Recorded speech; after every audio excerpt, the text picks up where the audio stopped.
We have driven 10 hours to the snowiest city in the world. Until now, I thought it was probably in some place like Siberia or Alaska, but believe it or not, it's in the city of Aomori, Japan. And there is a very specific reason why this city gets so much snow, but we'll get to that in a little bit. For the next 24 hours, we're going to be experiencing the city's food, culture, and festivals. And we've decided to do it all on hard mode because we'll be staying in our van, which probably has a broken heater right about now. So what is it that's causing these ultra snowy conditions in Japan, and in particular the city of Aomori? Well, it's all got to do with the country's geography.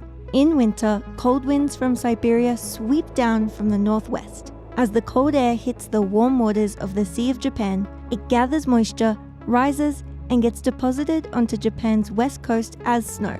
There are a number of places that get massive amounts of snow, but Aomori in the far north takes the cake, getting up to 8 meters of snow per year. What makes this city particularly special is its location smack bang in between the sea and the Hakkōda mountain range, essentially turning it into the absolutely perfect snow dumping ground.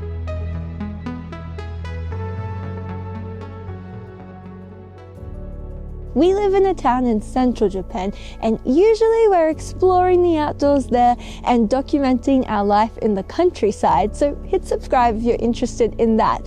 But it is the middle of winter, and one of the best places to be is North Japan. And to start our 24 hours, we have come to the Hakkōda Mountains, which is just on the outskirts of Aomori City, and there's a pretty interesting phenomenon that happens here, and it is snow monsters. In only a handful of places in northern Japan, conditions are just right to create snow monsters. At other times of the year, these towering ice statues are fir trees, but come winter, when the freezing winds from Siberia hit the mountains, the trees are coated in layers and layers of ice, turning them into, as they're colloquially known, snow monsters. The Hakkōda Mountains can be an extremely harsh place in winter, and in the early 20th century, what is said to be the most lethal disaster in modern mountaineering occurred here. In January 1902, 210 soldiers from the Imperial Japanese Army were sent into the mountains on a training exercise. Not long after leaving, a blizzard set in, with temperatures dropping to minus 41 degrees Celsius. After becoming lost and exposed to the elements, 199 of these men lost their lives.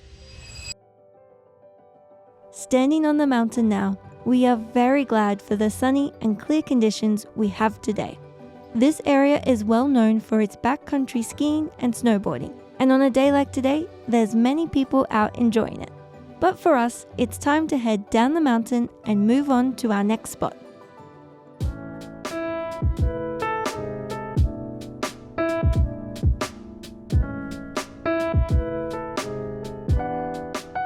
Walking along the city streets, you can start to get a feel for the effort that must go into clearing all this snow. And that's something we'll get into a bit later, but first, let's see how the locals enjoy themselves in winter.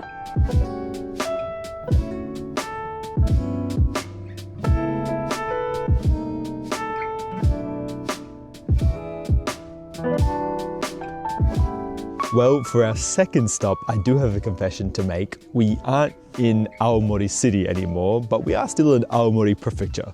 We are just 1 hour away in the town over because we heard that there was a snow and lantern festival, and we couldn't miss out on that. Snow festivals happen all across northern Japan and are said to be a way to entertain people during the long, harsh winters here.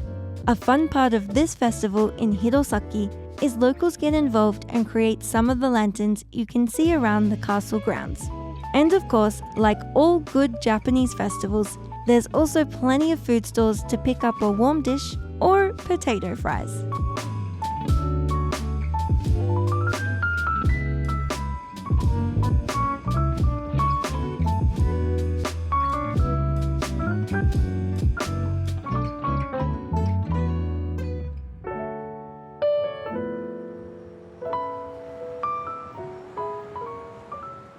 All right, we have got the back of the van here all set up, ready to go for the night. And earlier, Rory did say rather dramatically that the diesel heater is potentially not working in our van, which makes it difficult if we're going to sleep here. But it's not quite true what is happening. We think, I'm not an electrical expert, but it seems like maybe our batteries in the van are like really suffering in the cold. It doesn't seem like they can hold charge as well. We've been in places which are like -10, -15 degrees. So basically, like just this past week, we've been out traveling a bit and we were sleeping at night time with the diesel heater going, and then we wake up at 2 a.m. to the battery monitor beeping at us because it's like, you've drained your whole battery. And if we've done that, then the diesel heater won't work. So basically what we're doing is we're just going to run the heater for a little bit before going to bed to hopefully heat up the van, and then we'll turn it off and just sleep as is. But actually it's -2 degrees tonight is the low. So it's not, relatively, it's not too cold, and it actually shouldn't be too bad, I think, to sleep. It's, you know, back home where we are, it's like -11, -12 degrees because we're in this valley. But I think here near the ocean, it's actually not too bad. It doesn't get down like really, really low. So I think we should be all right. Hopefully we don't get too much snow overnight and don't get snowed in, but you know, we'll see. So we'll see you in the morning. Good night.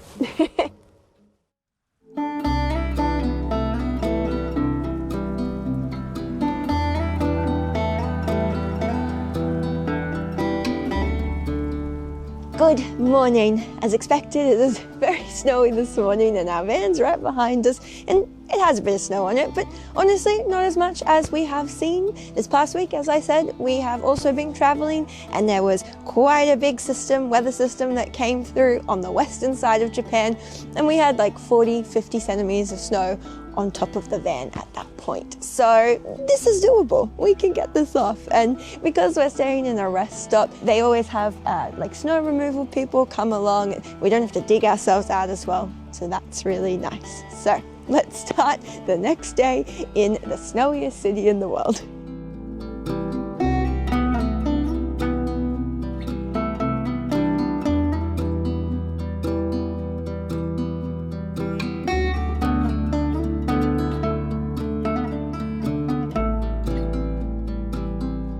As we drive into Aomori's city centre, we're pleasantly surprised to find the main roads almost completely clear of snow. The same can be said for many of the sidewalks, making it an easy task to navigate through the area. However, there are still some signs around that this is indeed the snowiest city in the world. In not too much time, we arrive at our first stop for the day, Aomori's famous Furukawa Fish Market.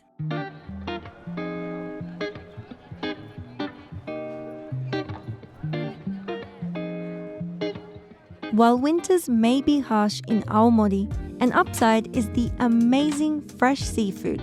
At this fish market, how it works is you pay 2,000 yen, get a bowl of rice and tickets, and then you walk around the different stores exchanging tickets for whatever seafood you like. Essentially, it's a build your own seafood bowl.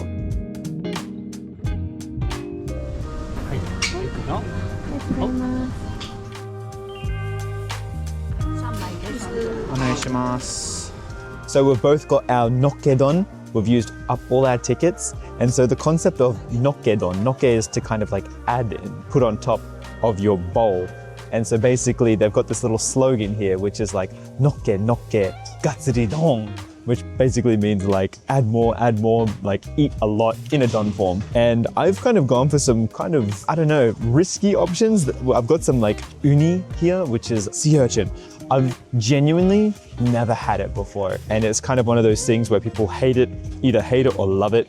I'm not sure how it's gonna go, but I've also got some like ground up long potato. I don't know how to translate these very well. Nagaimo. Usually don't like the kind of sticky texture of it, but the sales dude at the counter really roped me in there. He was like, it's super sweet, you're gonna love it. So I had to get it. I really like Amy's bowl here, don't you think? Don't you think it's like so colorful and so fresh looking? A little bit better than mine, in my opinion. But I also had to get some like extra fried options and stuff like that, just for like just to be safe, you know what I mean? Anyway, I love this concept. I think it is so interesting. It looks fresh. Let's dig in. I'm gonna go in with an open mind. That wasn't bad. I hear there's a big difference between like good quality sea urchin and bad quality sea urchin. This feels relatively smooth, so maybe it's good. That's not bad. That's quite smooth. I can eat that.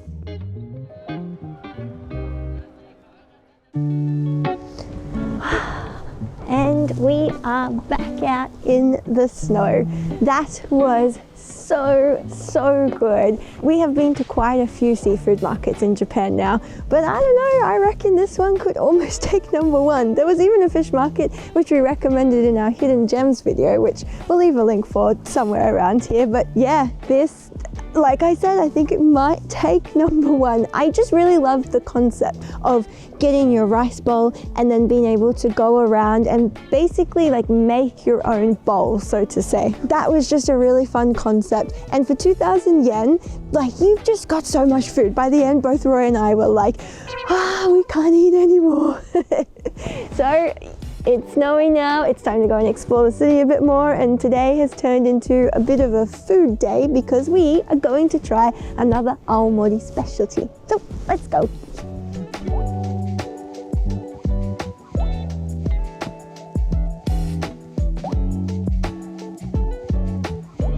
Oh my God, the snow is so fluffy right now. But I guess speaking of the snow, like one general comment I would make is that for the city that gets the most snow in the world, we are currently here at a time where there's a weather system going through Japan which has just left Hokkaido, the island to the north, just absolutely blanketed in snow, record-breaking snow.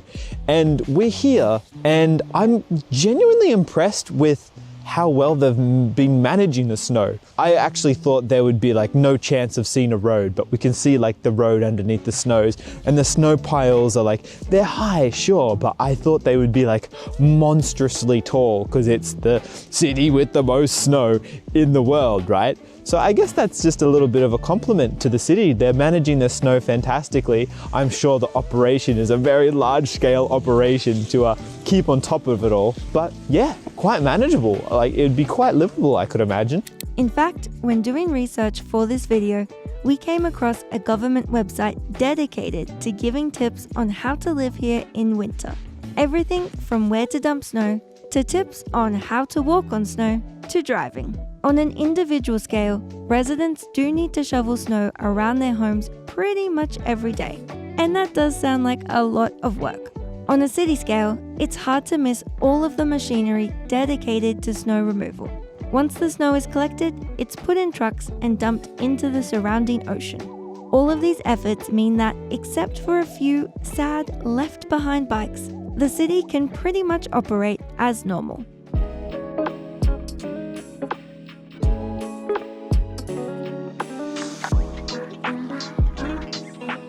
To perfectly round out our time in Aomori, the last thing we have to try is its famous apple pie. It seems Aomori is very proud that it is the largest producer of apples in Japan, and at the aptly named A Factory, you can not only buy a range of apple products, but also order apple pie. Let's see if Aomori is all it's cracked up to be. What is the verdict? Is it as good as my apple pie? I actually don't know how to answer that.